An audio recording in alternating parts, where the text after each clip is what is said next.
Assalamualaikum warahmatullahi wabarakatuh. Perkenalkan, nama saya Kamila Syabina dengan NPM 180910210061. Pada kesempatan kali ini, saya akan membahas mengenai tanda baca atau dalam bahasa Arab disebut dengan alamatut tarqim. Pada awalnya, pada penulisan bahasa Arab tidak memiliki tanda baca atau setiap kalimatnya itu bersambung tanpa tanda baca koma, titik, dan sebagainya. Karena tidak adanya tanda baca tersebut mengakibatkan tulisan dalam bahasa Arab tidak mudah dipahami atau tidak jelas. Seorang guru besar bernama Ahmad Zaki, beliau menemukan tanda baca pada tulisan barat.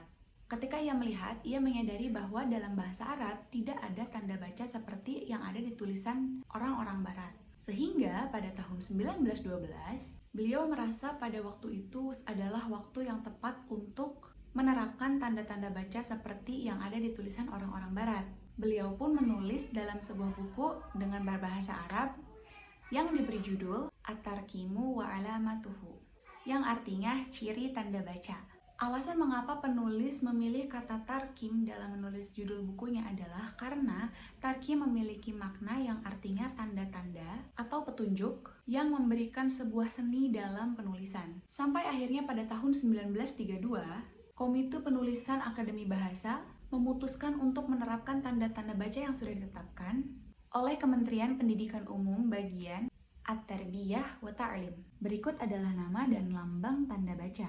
Yang pertama ada faksilah atau tanda koma dalam bahasa Indonesia. Tanda koma diletakkan di antara kalimat yang tersusun dari kumpulan kalimat, di mana jika kumpulan kalimat tersebut digabungkan tanpa menggunakan tanda koma, memiliki faidah atau menjadi kalimat yang sempurna.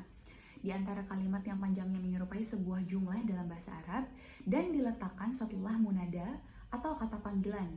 Contohnya, ya Zaid, koma diletakkan setelah ya. Jadi ditulisnya ya, Zaid. Dan di antara kalimat yang tujuannya untuk memperinci sesuatu hal. Contohnya, saya membeli mangga, apel, jeruk, dan lain-lain.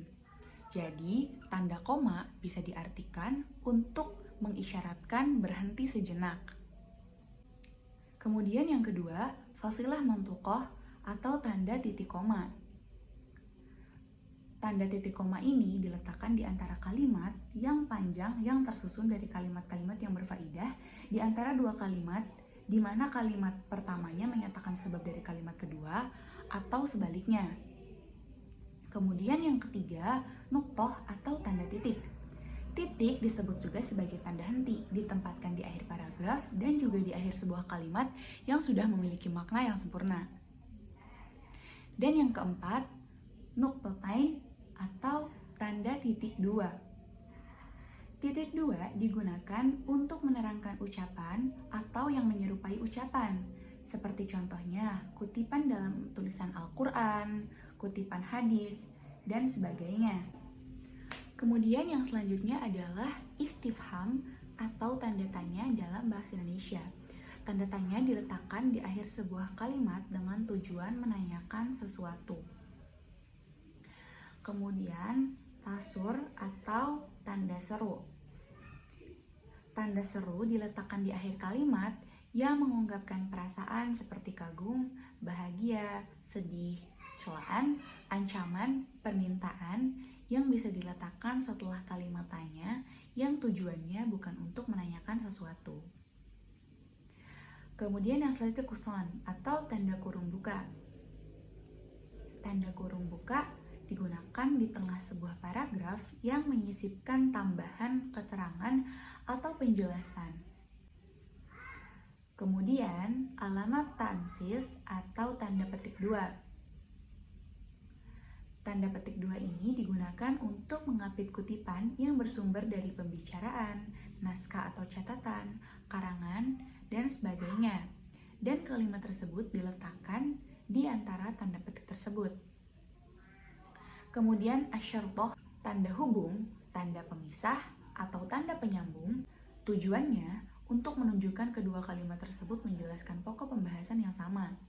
Kemudian nuktoh salas mutajawarah atau tanda elipsis. Tanda elipsis ini digunakan sebuah kalimat atau naskah yang di dalamnya ada bagian-bagian yang dihilangkan karena sebab atau faktor lainnya. Tanda elipsis ini memiliki 3 titik, tidak kurang atau tidak lebih. Sekian presentasi yang bisa saya paparkan. Semoga video ini bermanfaat. Mohon maaf atas segala kekurangannya. Wassalamualaikum warahmatullahi wabarakatuh.